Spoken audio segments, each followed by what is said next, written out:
Hey Sarah, this is a little different of an episode than usual. I wanted to talk a little bit about being sober. I realized recently that it has been almost a year since I have taken that leap. It kind of gets a little complicated when I explain it to people,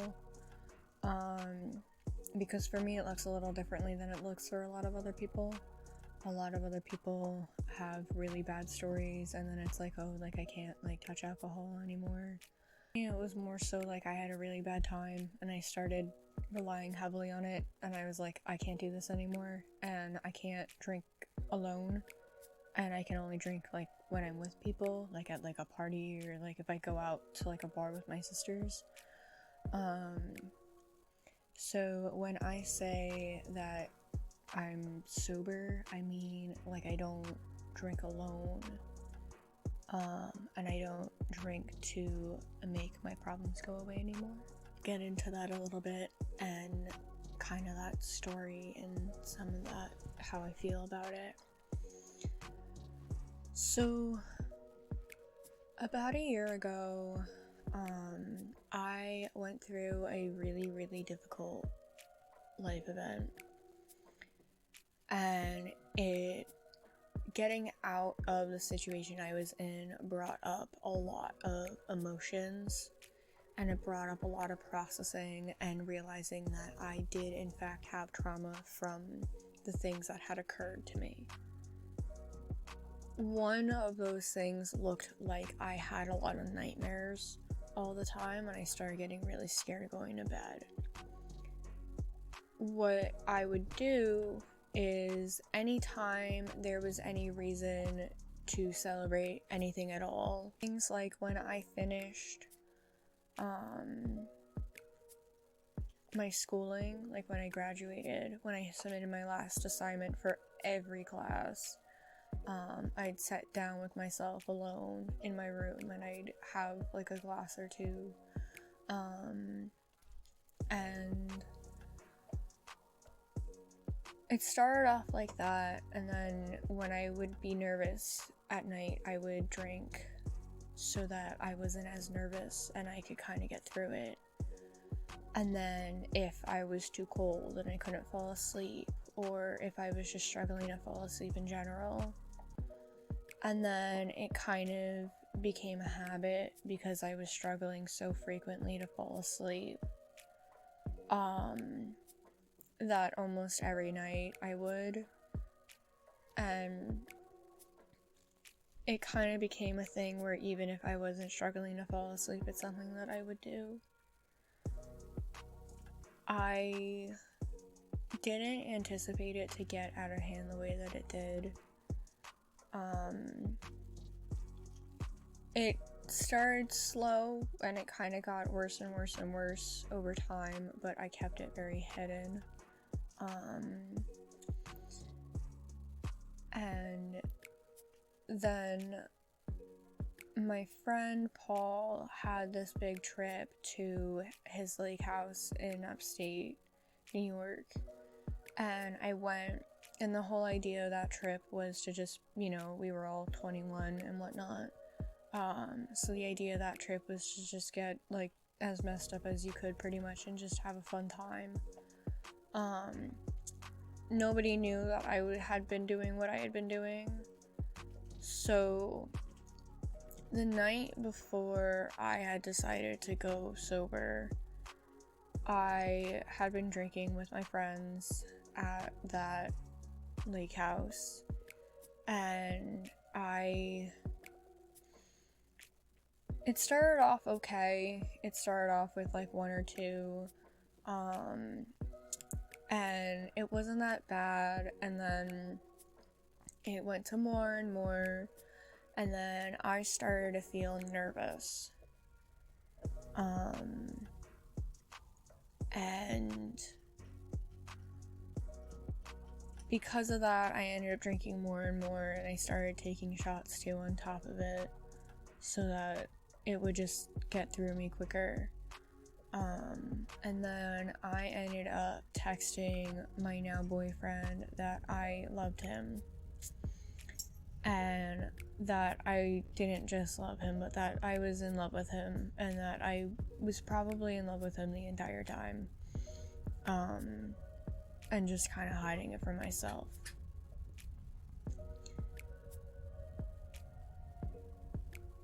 I ended up drinking that night because I got so panicked about telling him,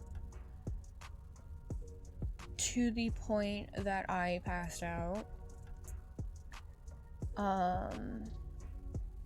And now my friend Paul shares a very funny version of this story, but my version of the story is that everybody went to sleep and I stayed up intentionally, because my brain went, if nobody's around, you can get really, really messed up, and maybe, hopefully, you can forget that this night ever happened.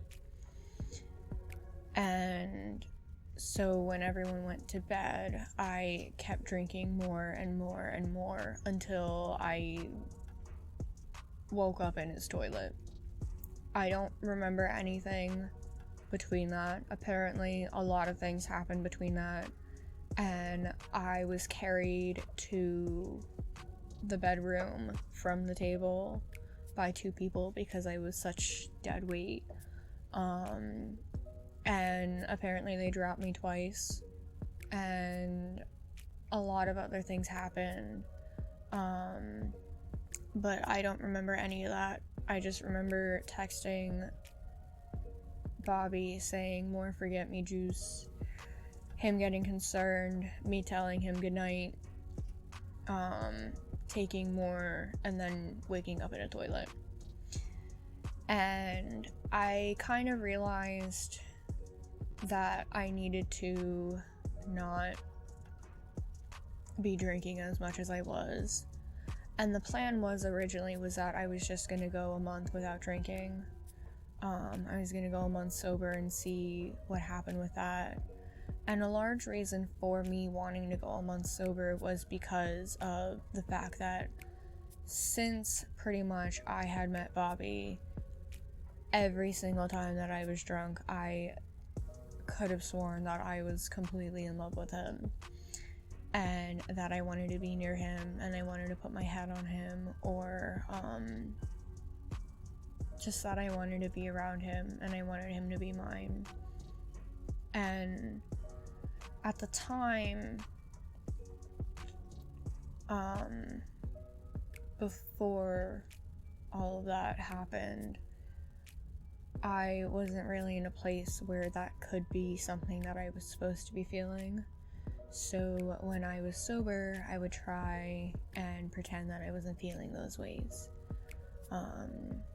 And then when I would get drunk with friends or alone, I would have those feelings and I just couldn't deal with them anymore because I had gotten out of the situation I was in, so I was allowed to feel those things towards him. So those feelings towards him ended up getting exacerbated way more than they had ever been before, like I said, to the point that I told him about it. And even before that, I had been slowly kind of hinting at it and telling him, and I woke up the next day and I told him to just forget all about it because he was my best friend. And I didn't want to lose him as a best friend, and I would have rather kept him as my best friend for the rest of my life than to have lost him. And I knew that if he knew that I was in love with him and he wasn't in love with me, that it would have made things awkward. Not on his end, on mine. He would have still been the sweetest boy alive, the sweetest man alive, and he would have totally, completely pretended like it never happened, and like I was still just his best friend. And that I had never said anything. And I would have been so awkward knowing that he knew, even if he would have made it feel like he didn't. But I couldn't stomach the thought of losing him. So I figured I'd go sober so I could deal with those feelings and I could learn to push them to the side. In being sober for a month, I realized that I had been drinking a little more than I should have been. I realized that it was getting really out of hand, and I was starting to put myself in really dangerous situations. And that wasn't okay. And hiding from my emotions and hiding from the people around me and the people that I loved was not okay. And I realized how severe my emotions had gotten, and I realized how severe that my issue was getting, and I didn't want it to get any worse than it was. So I went a month sober, and I realized all those things, and I realized that I did, in fact, like Bobby, not just when I was drunk, but when I was sober too. And I realized that he liked me too because of my friends Paul and Danny telling me that I was being silly, and that they knew the whole time that I knew Bobby and that we were friends, that we both liked each other, and that we probably should have done something earlier, even though we kind of couldn't. I ended up, over the next 2 weeks, having a conversation with him over text where we were honest about everything. And I told him that I did, in fact, like him. And that I didn't just love him as a friend, that I was in love with him. And he told me the same. And we talked about a lot of the little funny things that we would do.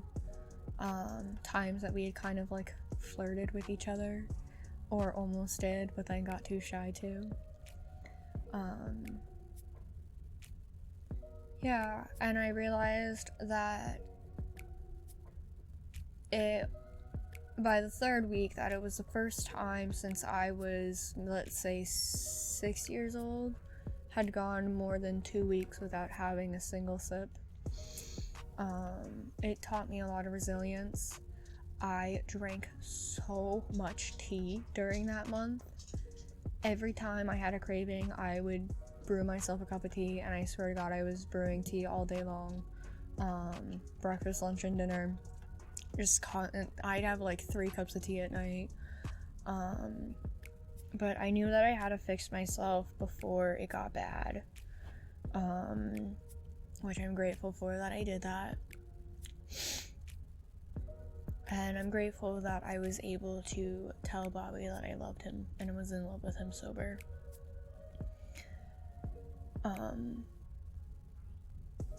And I am more than grateful for the fact that he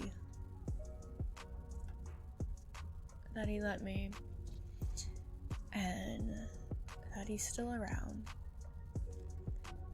I could not have done any of this last year without him.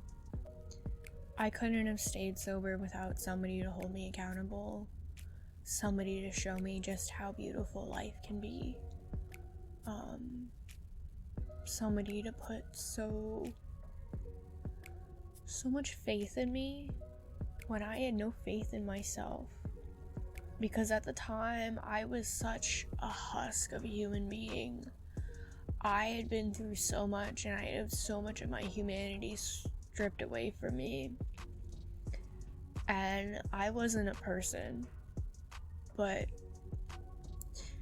Which was why I was running, because I wasn't a person, and I didn't want to deal with not being a person.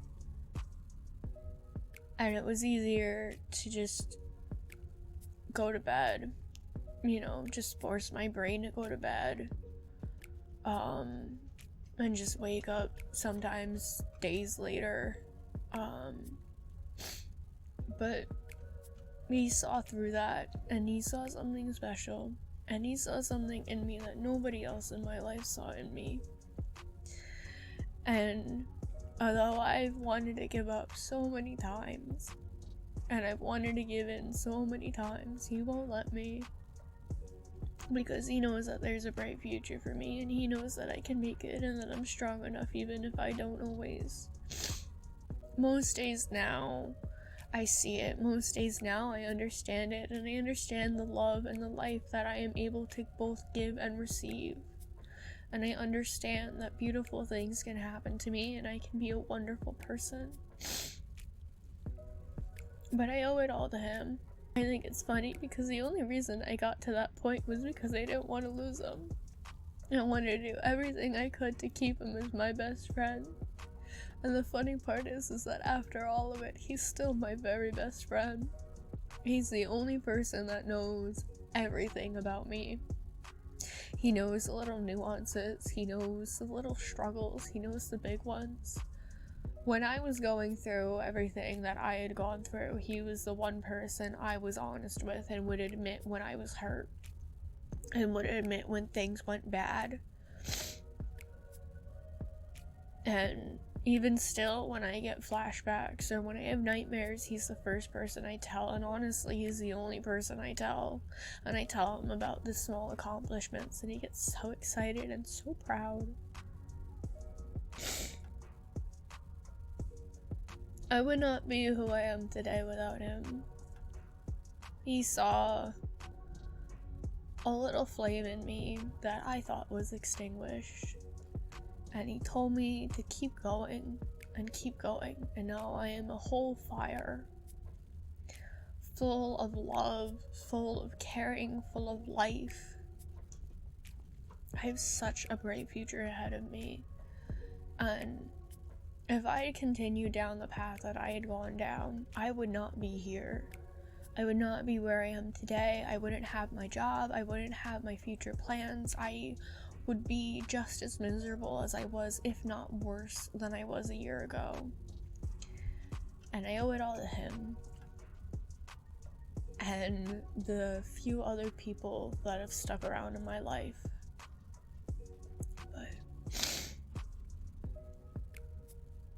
I just felt like I needed to share that. Obviously, there's not every detail put in because I'm a spacey human being and I forget, but I'm sure over time we'll learn more and more about the stories that I have and the little nuances of things. I hope that anybody who is going through what I went through, whether as silly small as what I went through or as grand and big as people who are in it for years and years and years trying to get out, I hope that we can all find comfort in life. I hope that we can all find our little ways and our little niches. We can find our nook. All get through this. We'll all find our place in the world one way or another. Wherever you are now is exactly where you need to be, even if it's a shitty place. Sometimes being in bad places aren't as bad as we think that they are. A lot of the times we make it worse in our heads, or a lot of the times we get too scared to make it good, but sometimes we need that bad to show us the light. I know what I went through is small. I know it could have, however, turned into something much, much bigger, and I am very proud of myself for having stopped it when I noticed it was happening. I noticed it soon because I've been through it before. I've been through it with self-harm. I've been through it with purging. I've been through it with so many other things. And I knew how bad I had gotten when I was in those sorts of tendencies, and I didn't want to go through all that again and have to put in so much more work. When I first went sober, my friends had no idea what to do with me. My friend Danny, I used to go and hang out with her at work, and she'd make me drinks, and that's just what we did. And we were supposed to hang out one day afterwards, and she had no idea what to do with me, because almost every time I saw my friends for one reason or another, I was almost always not entirely there. And there were so many stories that I had with them that started off with them telling me things and me asking, was I sober? And they go, probably not. And that was before it got bad. But now I remember the stories that they tell me, and I don't have weird, wacky things being told that I've done. And I could not be more proud. I hope everyone is doing well. I hope that we all get through our journeys. I believe in you the way that Bobby believed in me. I will see you in the next one. Goodbye, Sarah.